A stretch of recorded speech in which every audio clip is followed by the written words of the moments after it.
बहुत समय पहले की बात है, जब धरती पर धर्म और अधर्म की लड़ाई अपने चरम पर थी और द्वारका नगरी अपने वैभव में थी।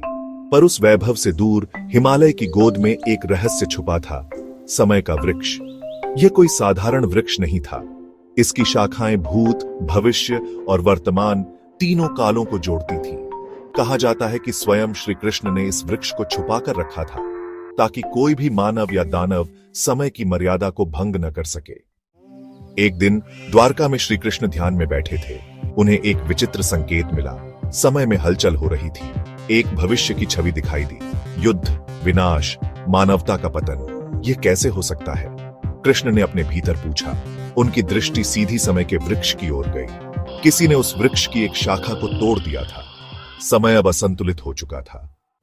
कृष्ण ने तुरंत अपनी सुदर्शन दृष्टि से देखा। एक तामसिक यक्ष, जिसका नाम था कालकेतु, जिसे काल पर नियंत्रण की लालसा थी, उसने वृक्ष की एक शाखा चुरा ली थी। वह अब उस शाखा से भविष्य बदलने लगा था।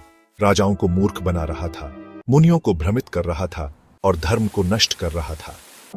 श्री कृष्ण ने एक बार फिर अपना रूप बदला। एक साधारण तपस्वी बनकर वे हिमालय की यात्रा पर निकले। उनके साथ केवल उनकी बांसुरी और मुस्कान थी। रास्ते में उन्हें एक बालक मिला। नाम था अर्जव, एक सीधा सादा ग्वाला, जिसके सपनों में कृष्ण हर रात आते थे। कृष्ण ने उससे कहा, अर्जव, समय का वृक्ष अब तेरे साथ बोलेगा, पर पहले तुझे अपने भीतर के भय को जीतना होगा।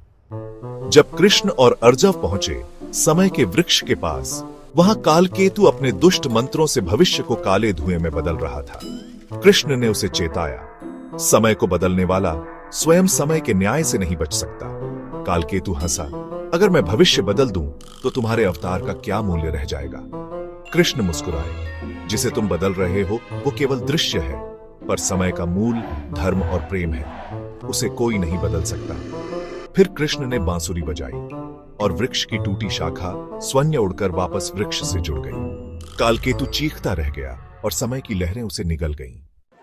कहानी समाप्त नहीं हुई। कृष्ण ने अर्जव से कहा, हर युग में कोई ना कोई कालकेतु उठेगा, पर हर अर्जव में मेरी बांसुरी की आवाज होगी। समय का वृक्ष तब तक सुरक्षित रहेगा जब तक प्रेम, विश्वास और सत्य जीवित हैं। अगर आपको यह कथा पसंद आई हो तो लाइक करें, कमेंट में जय श्री कृष्ण लिखें और चैनल को सब्सक्राइब करें। फिर मिलेंगे एक और अद्भुत कथा के साथ। हरि बोल।